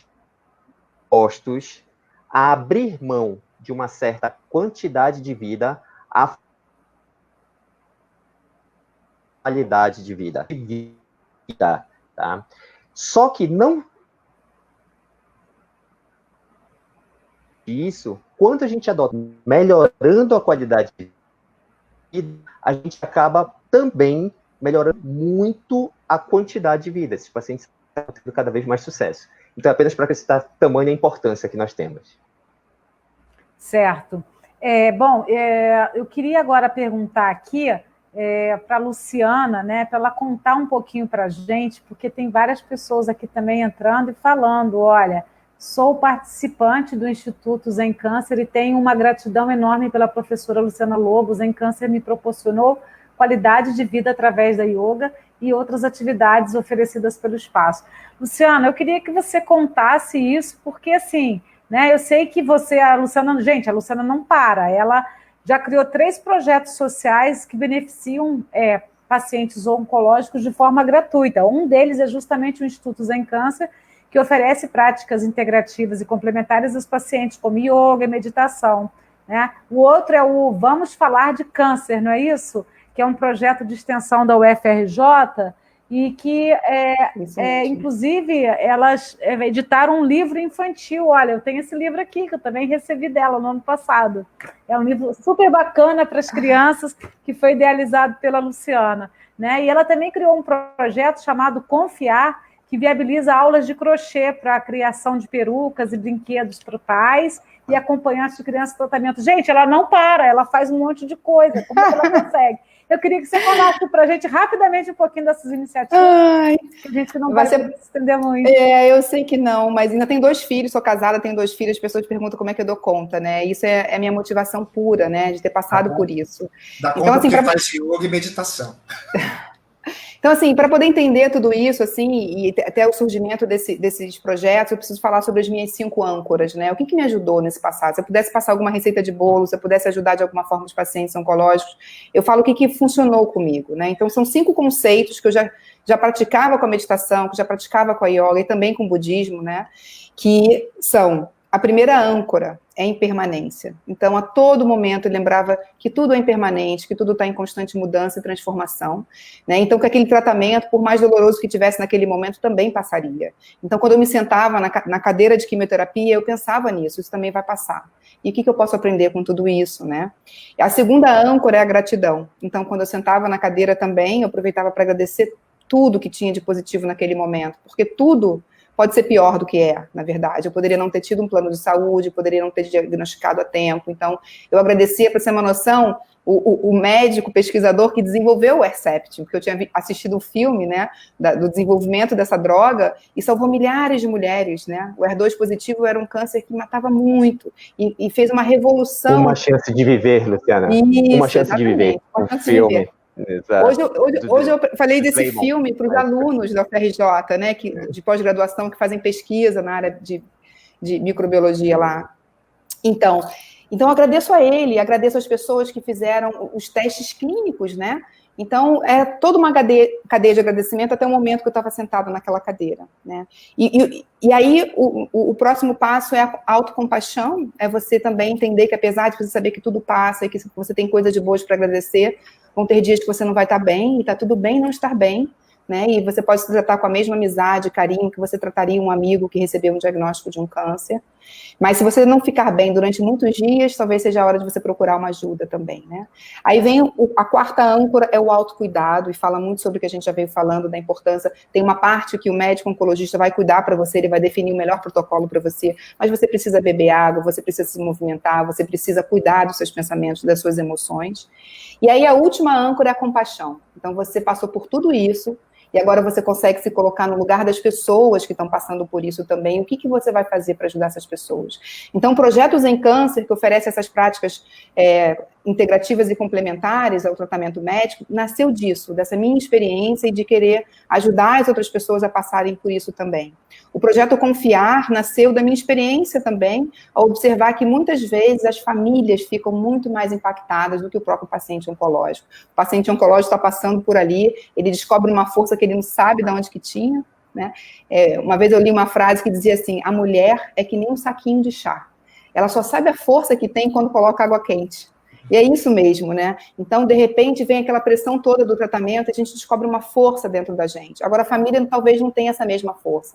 Então, o Projeto Confiar oferece, por exemplo, curso de Mindfulness gratuito para os familiares. A gente está oferecendo reiki, atendimento com os florais também, porque o paciente oncológico, ele não é a doença, ele é todo. É a relação dele com a família, a relação dele com as pessoas em volta dele. Então, essas pessoas também precisam estar bem.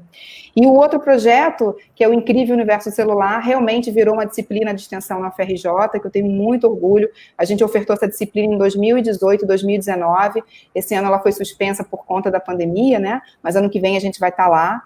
Então, quem se matricula nessa disciplina, que pode ser qualquer pessoa, jornalista, artista plástico, quem quiser fazer a disciplina, recebe aula com os professores da UFRJ sobre biologia do câncer, e a gente tem como produto final da disciplina produzir materiais didáticos para se comunicar com as crianças que estão passando pelo tratamento oncológico, né?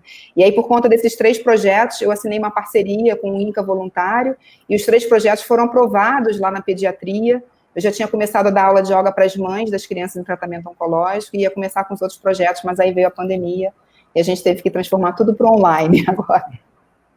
Verdade. Agora, doutor Vilmar, por favor, eu queria que o senhor me dissesse aqui uma coisa. A gente estava falando aqui, até o senhor já respondeu algumas coisas aqui, mas eu queria perguntar 2 coisinhas para o senhor. Uma, se é verdade que não se recomenda mais o autoexame da mama. E como é que é isso? Quer dizer, ajuda, não ajuda? O que de fato acontece? E também que o senhor contasse para a gente aí, explicasse sobre a campanha que a Sociedade Brasileira de Mastologia lançou esse ano, que é chamada Quanto Antes Melhor, né? Inclusive, a gente deu uma matéria no nosso site falando sobre isso, para chamar a atenção das mulheres que quanto antes elas iniciarem um estilo de vida melhor vai ser para a saúde delas, né? E, enfim, aí eu queria que o senhor falasse um pouquinho sobre isso. As mulheres estão se cuidando mais, não estão? E como é que os autoexames aí? Explica para a gente. É importante salientar que o exame para rastreamento precoce do câncer de mama é o autoexame. Não, desculpa, é o exame mamográfico. Rastreamento é igual a mamografia. Mamografia a partir dos 40 até os 70. Mas, por quê? Porque é o único exame que mostrou diminuição de mortalidade com a sua realização. O autoexame, vários estudos já foram realizados e não conseguiram provar o quê? Diminuição de mortalidade para o autoexame. Mas ninguém conhece melhor a mama do que a própria mulher.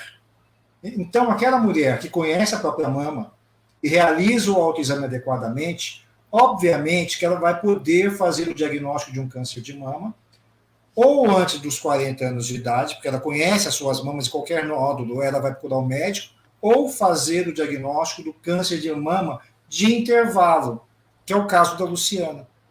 Porque se a Luciana não tivesse palpado a mama e sentido o nódulo e procurado, e sido insistente, não, aquele BIRADS 3 não é BIRADS 3, eu tenho um nódulo na minha mama, ela não teria feito um diagnóstico oportuno. Então, assim, o rastreamento é feito pela mamografia, mas o autoexame também deve ser realizado. Por quê? Porque a mulher, conhecendo melhor a sua mama, ela vai poder fazer um diagnóstico ou antes dos 40 anos de idade, ou um diagnóstico de intervalo, aquele que vai ser feito entre uma mamografia e outra mamografia. Deve ser feito o autoexame sempre depois da menstruação, ao redor do 5º, 7º dia depois da menstruação, que é quando a mama não está mais inchada. Ficou claro isso, Luciana? Agora, falando da campanha da Sociedade Brasileira de Mastologia esse ano, a campanha da Sociedade Brasileira de Mastologia é quanto antes, melhor. Então, quanto antes você cuidar de você, melhor. Você vai estar prevenindo não só o câncer de mama, como várias outras doenças. Quanto antes você fazer a mamografia, se você estiver na faixa de entre os 40 e os 70 anos, melhor. Você vai ter oportunidade de fazer um diagnóstico precoce e vai ter a oportunidade de ter a cura do câncer de mama. Quanto antes você instituir uma terapêutica adequada, melhor. Não espere a lei dos 30 ou a lei dos 60. Bata na porta do médico. Vá direto na instituição. Porque o 5º pilar que a Luciana falou, que é a compaixão, Luciana, eu tenho certeza que isso que você aprendeu e que você está devolvendo para a sociedade, por compaixão, todo médico tem. Isso é uma qualidade intrínseca do médico. Se o médico não tem compaixão, ele não pode cuidar do ser humano. Então, se o médico é médico de verdade e tem compaixão, bata na porta dele que ele vai te atender de coração aberto.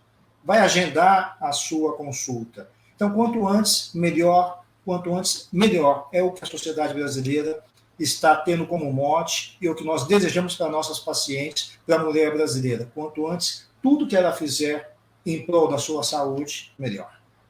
Bacana. Agora, eu queria perguntar aqui para o doutor Sandro o seguinte, porque a campanha Outubro Rosa, ela também passou a incluir ações de prevenção e conscientização sobre o câncer de colo de útero, né? Apesar de prevenível aí com a vacinação contra o vírus HPV e ter uma chance enorme de cura, havendo essa detecção precoce, esse ainda é o quarto tipo mais frequente no público feminino, tendo matado mais de 300 mil mulheres em 2018. Por conta disso, a Organização Mundial de Saúde lançou recentemente um guia com táticas para erradicar esses cânceres até 2030.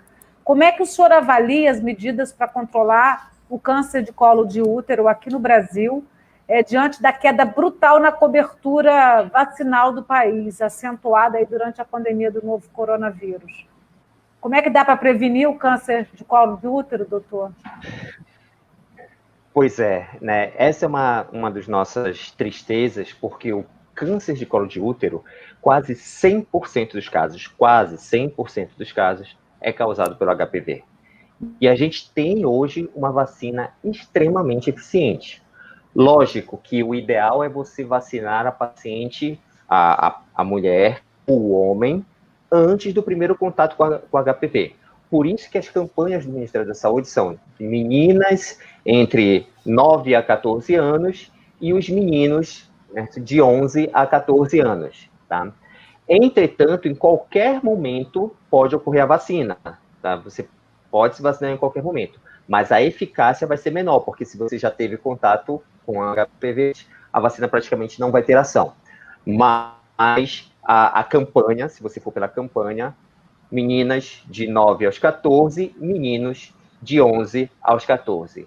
E o dado é tão forte, Rosane, que se a gente conseguisse vacinar 100% da população, o câncer de colo de útero praticamente estaria eliminado da população. Então, daí a importância, e daí a nossa preocupação da gente não conseguir fazer isso adequadamente. Com a pandemia, né, caiu drasticamente os dados, a nossa aderência à vacinação. Tá? Uma coisa importante, só para a gente lembrar, só queria acrescentar uma coisa a mais, perdão, só para concluir o raciocínio, o que a gente tem que fazer? Voltar nas campanhas, voltar a falar, voltar a vacinar todo mundo e etc. Ok, isso a gente está falando para prevenção. Lembrar que diagnóstico precoce é extremamente importante, 100% de cura, ou seja, o preventivo, né? 2 exames, a gente fala anual, mas a gente sabe que se tiver 2 exames anuais normais, ela pode fazer a cada 3 anos, mas isso é o seu ginecologista que vai falar. Então, o exame preventivo também é extremamente importante para a cura e a vacinação para a prevenção. Tá? São as duas coisas importantes. E eu queria acrescentar que os pacientes oncológicos, existe um centro de referência imunobiológicos especiais, um CRI, que tem todos os estados do país, existe o CRI, e os pacientes oncológicos, eles têm direito a receber a vacina de HPV, né, dentro desse programa.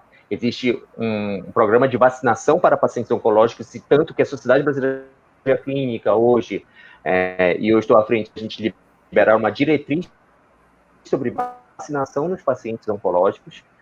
Tem uma diretriz de atividade física que está sendo liberada, que está sendo comandada pela doutora Daniela Dornelles, que é a atual presidente do Grupo Brasileiro de Estudos em Câncer de Mama, e a gente está liberando essas diretrizes, porque muito nos preocupou, a Luciana tá aí, pode falar, e nós temos pacientes aqui, a importância de uma vacinação no paciente oncológico é muito grande, vacina pneumocócica e todo o calendário vacinal adulto.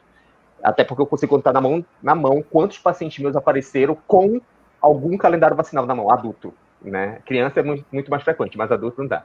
E o muito preocupou a gente que a falta de orientação aos pacientes, de dizer que eles têm que se vacinar. Né? Eles não podem tomar vacina de vírus vivo, mas vírus morto, sim. Ele tem que atualizar o seu calendário, e nós temos um programa para isso, o CRI, em todos os estados. Né? É só assim.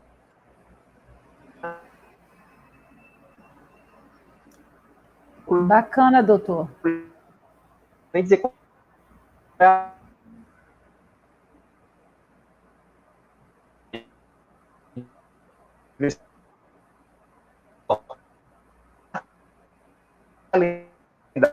para mim está caindo aqui, eu sou o sinal. Não sei se para os demais está chegando bem. Acho que o sinal do doutor Sandro caiu, sim. Sim, porque para mim não está. Doutor Sandro, houve algum probleminha aí com o seu sinal. Enquanto o doutor Sandro restabelece... voltou. Doutor Sandro, a gente perdeu uma partezinha final que o senhor estava falando que existe um sistema onde as pessoas podem acessar... Perdão, ela é encaminhada pelo oncologista, o CRI, todos os estados têm o CRI, e não precisa nem dizer qual é a vacina que a paciente vai tomar, porque ela é consultada por um infectologista lá e eles atualizam o calendário vacinal. E existem vacinas extremamente importantes. A Luciana falou muito bem que ela ia na academia em horários que tinham menos pessoas por causa da resistência baixa. Então, daí é importante a gente vacinar, exatamente para você não pegar uma infecção pneumocócica, pneumonia, etc. E nós nos assustamos, por isso que a gente está liberando essa diretriz, porque poucos pacientes eram orientados, e eu estou falando da nossa classe mesmo, pelos oncologistas, pelos mastologistas, por quem cuida, né, de encaminhar os pacientes para fazer essa atualização do calendário vacinal.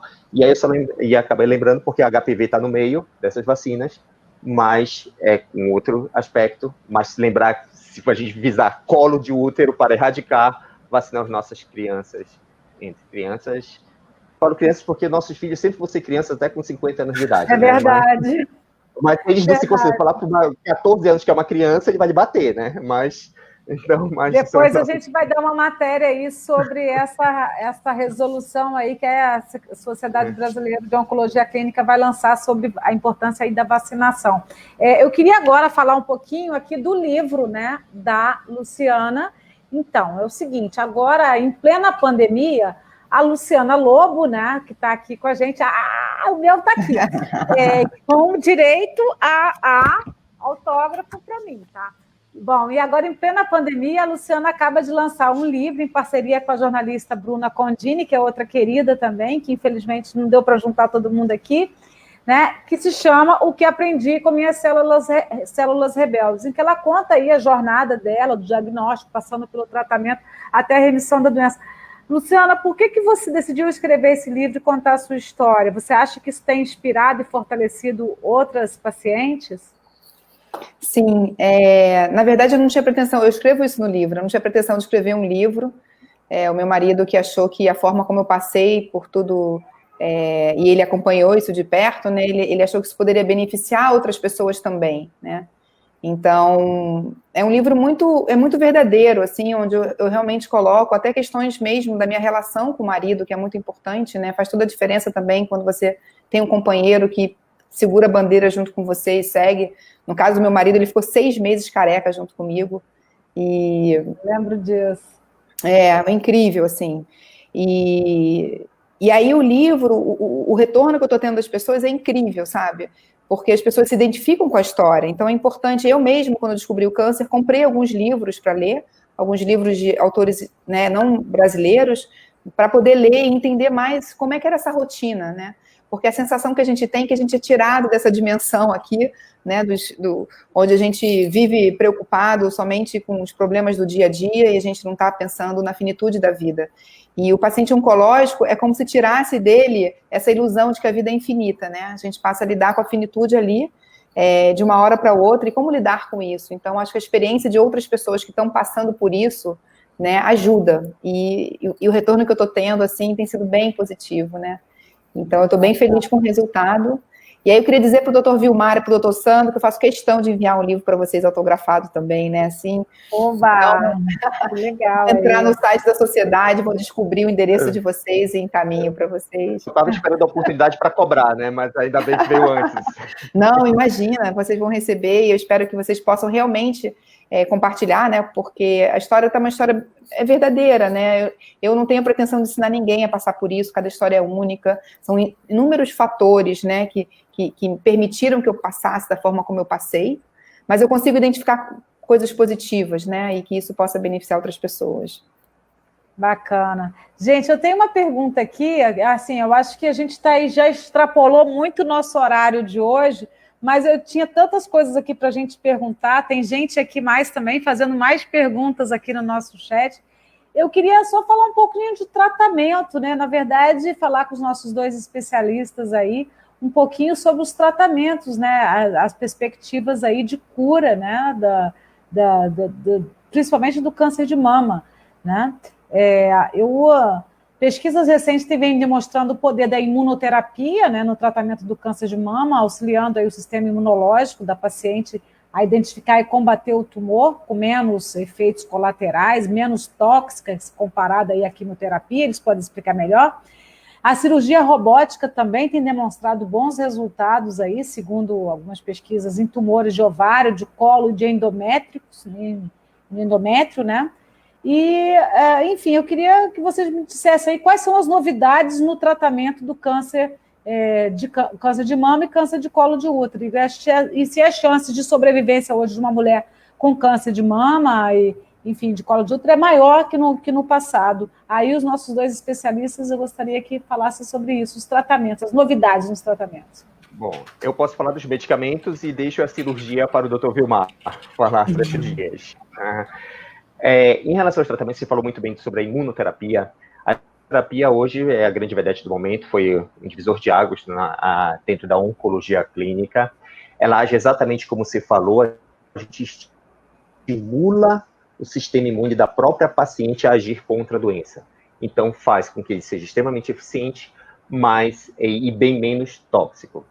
Existem indicações específicas. Então, para câncer de mama, ainda não são todas as mulheres que podem utilizar, né? Existe um grupo específico chamado triplo negativo, né? São as mulheres com triplo negativo e doença metastática. É neste cenário só que a imunoterapia até então está aprovada, mostrou benefício, tá? Entretanto, a gente já tem estudos na neoadjuvância, que é aquele tratamento que você faz antes da cirurgia para reduzir o tumor e operar, com bem interessantes, digamos assim, resultados bem interessantes, tá? Mas isso é uma das coisas, a imunoterapia, porque em câncer de pulmão e melanoma ela evoluiu muito mais. Mas nós temos terapias-alvo. A Luciana mesmo falou sobre uma grande terapia, que é o Herceptin, né? E hoje, que é o trastuzumab, hoje nós temos o duplo bloqueio, que você acrescenta o pertuzumab, onde você aumenta a taxa de cura. Quando você progride, quando isso não dá certo, ou até mesmo quando você faz o tratamento antes da cirurgia e o tumor não sumiu, na hora que você operou, ficou um pouquinho de doença, a gente muda o tratamento para um novo remédio chamado TDM1, onde você dobra as taxas de cura da paciente, se ela não sumir completamente o tumor. Tem uma nova droga, ainda vai chegar no Brasil, né, mas já está aprovado nos Estados Unidos, que é um trastuzumab, né? É o mesmo do Herceptin ligado a uma nova droga, né, que é o deruxtecan, que ela age e ela consegue resgatar os pacientes que progrediram ao trastuzumab e progrediram ao pertuzumab e progrediram ao TDM1, ela resgata quase 80% dos pacientes, né? Então, temos isso. Temos o que a gente chama, e a gente tem evoluído muito para isso, a medicina personalizada. Então, esqueça, isso já foi falado muito bem aqui, a própria Luciana falou que a história é uma história, né? Esqueça aquilo de se foi bom para o vizinho, vai ser bom para mim. Não, evoluímos na medicina personalizada. Cada paciente, então, na hora que você chega para o seu médico, o médico vai avaliar fatores relacionados ao paciente e fatores relacionados à doença. E você consegue indicar tratamentos muito específicos que vão agir em pequenas alterações genéticas. Dentro da célula você tem uma via que vai fazer com que ela fique mais estimulada. O HER2 é um exemplo, mas a gente tem outros exemplos, mTOR, PI3 quinase, né? E aí você consegue dar um remédio para aquela via. E isso, o que aconteceu? Somando tudo isso, lógico, somando a evolução do tratamento, estou somando diagnóstico precoce, cada vez mais precoce, evolução nos métodos diagnósticos, informação para as mulheres procurarem mais, certo? Hoje, a gente consegue, estou falando do geral, tá? Então, se a gente falar de diagnóstico de câncer de mama, estou falando desde o início, diagnóstico inicial até a doença metastática. Se eu pegar todas as mulheres diagnosticadas com câncer de mama, se eu falar de 20 anos, 30 anos atrás, 40% dessas mulheres estavam vivas em 5 anos, 40%. Hoje, a gente está atingindo 80% das mulheres, 80%, 82% das mulheres vivas. E a gente está atingindo cada vez mais essa meta, porque se eu falo de diagnóstico precoce, eu curo os pacientes. Então, ok, então estou atingindo cada vez mais a cura desses pacientes.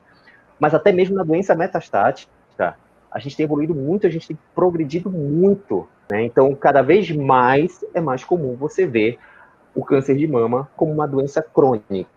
Mesmo naquelas pacientes que a gente não consegue curar, a gente consegue deixar a doença estável e daí em todos os momentos, mas eu só vou reforçar nesse caso a qualidade de vida. Todas as terapias que já foram faladas, que a Luciana faz muito bem isso nesse momento, porque eu vou deixar a doença parada, como o Vilmar falou, essa paciente está com saúde, né? Ela está com... Saúde é qualidade de vida. Então, eu quero melhorar a qualidade de vida. Ela vai estar doente, mas eu quero qualidade de vida para essa mulher. Então, voltando a falar, a gente quase dobrou a sobrevida dos nossos pacientes nos últimos anos com todos esses avanços. Maravilha, hein? Que ótimo. Doutor Vilmar, o que o senhor traz de bom aí, de novidade aí nos tratamentos?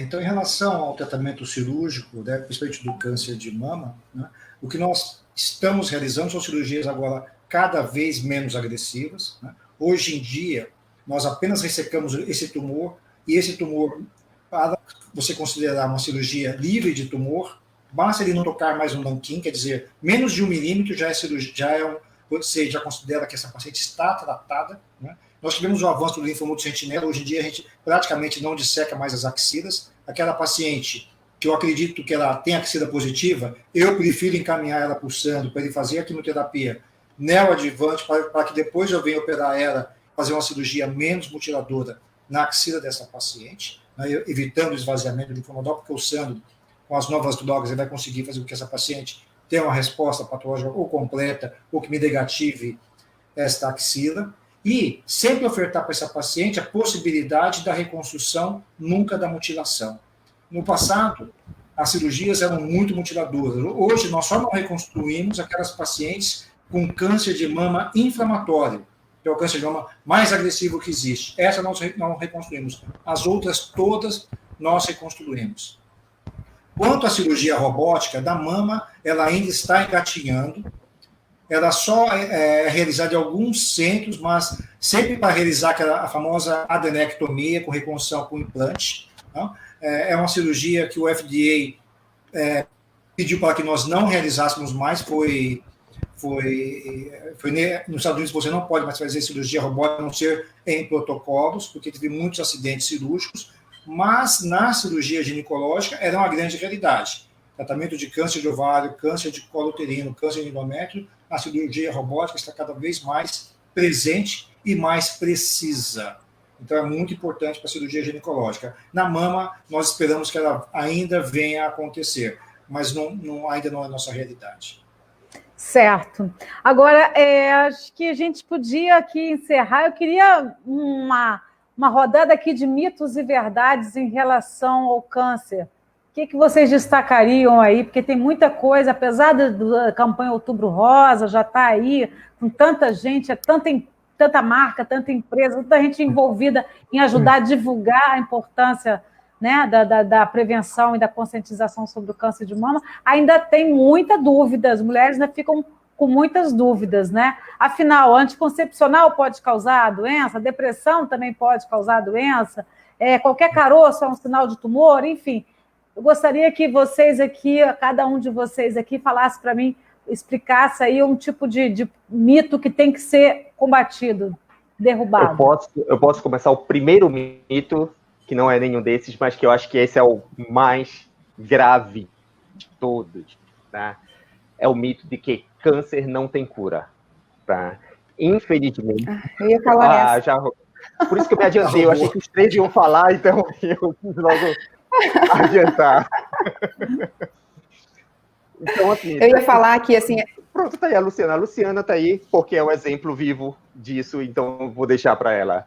Cavaleiro. Eu queria dizer que as pessoas, né, existe muito preconceito ainda em cima da doença, né, então ainda tem uma geração que não pronunciava nem essa palavra câncer. Tem até um documentário que eu gosto muito, que tem no Netflix, né, e que é assim, DC, letra de câncer, word, né, que seria assim, a pessoa nem pronuncia isso, e na verdade, pode ter mudado, eu posso estar errada, mas as doenças que mais matam ainda são as coronárias, né, pode até mudar, mas ainda acho que são as coronárias, né, as doenças do coração. E nem por isso as pessoas deixam de pronunciar a palavra coração. Olha, não fala o coração porque ele mata muito. Tem muita gente morrendo do coração.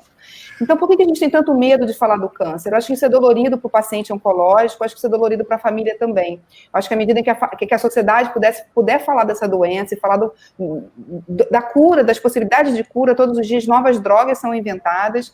Eu mesma, né, nesses últimos 3 anos, tive uma qualidade de vida, uma produção enorme né, dentro do Instituto, e sou grata por esses 3 anos, sou grata por cada dia da minha vida, né? Então, eu acho que eu queria tirar esse mito, né, que as pessoas pudessem falar de câncer, olha, a minha vizinha está com câncer, mas ela está bem, ela está fazendo tratamento, qualidade de vida, né? Então, é isso, eu acho que eu queria falar isso. Você já Isso é acrescentou verdade outro mito, mesmo. né? Eu lembro quando eu era pequenininha, na minha família, ninguém falava essa palavra, não, câncer era uma palavra proibida, e é verdade, né? Sim. Enfim. E a Luciana acabou de acrescentar um outro mito também, que as pessoas acham que a paciente que está com câncer tem que estar mal, né? Não admite. Se você está bem, você está em tratamento, está bem, você é questionada. Fala, não, você não está com câncer, não é possível, você está tão bem. Que isso?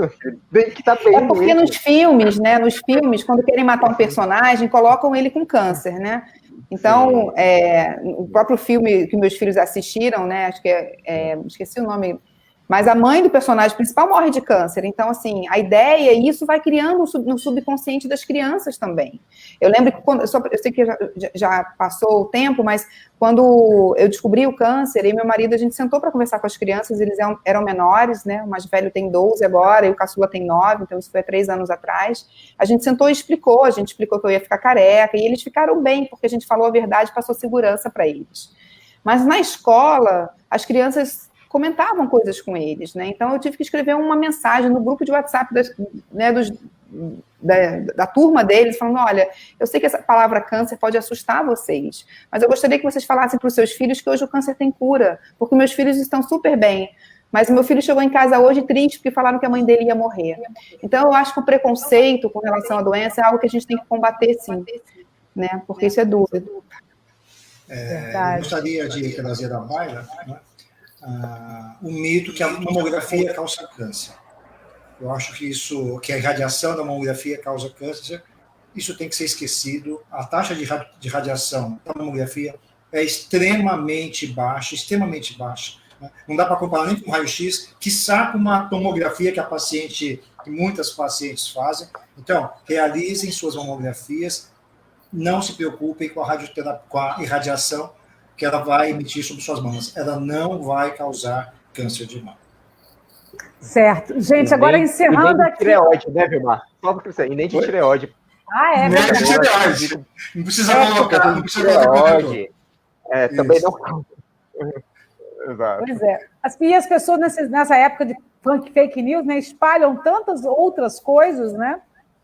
Que a gente tem que estar sempre batendo nas mesmas teclas, né? Informando coisas que podem parecer simples, mas que muitas pessoas precisam ouvir da boca de especialistas, né? Da boca de quem passou por isso, enfim, para poder acreditar de verdade. Olha, a gente está aqui encerrando a nossa live de hoje, quero falar aqui das pessoas que comentaram, belo exemplo, Luciana, parabéns. Obrigada. Também dando parabéns aqui a Kelly. Ô, Kelly, obrigada de estar aqui, parabéns, Luciana, palavras positivas para as pessoas que passam por esse tratamento tão doloroso.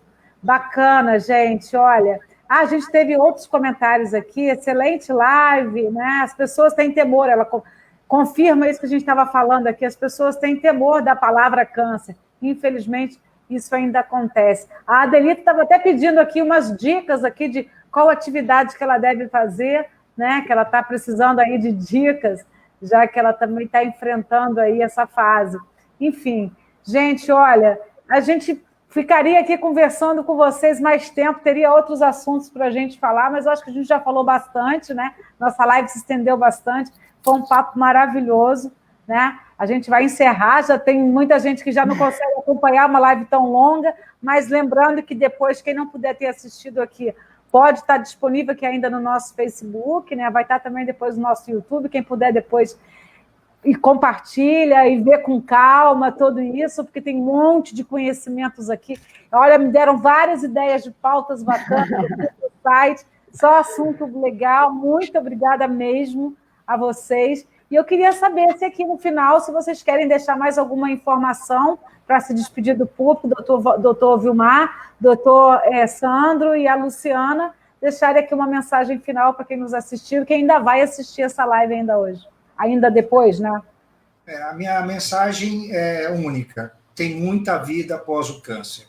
Ela não se finda com o diagnóstico. Na realidade, ela começa. Essa é a minha mensagem final. É lindo. E eu normalmente, quando a aula termino com uma frase do Dom Helder Câmara, que diz que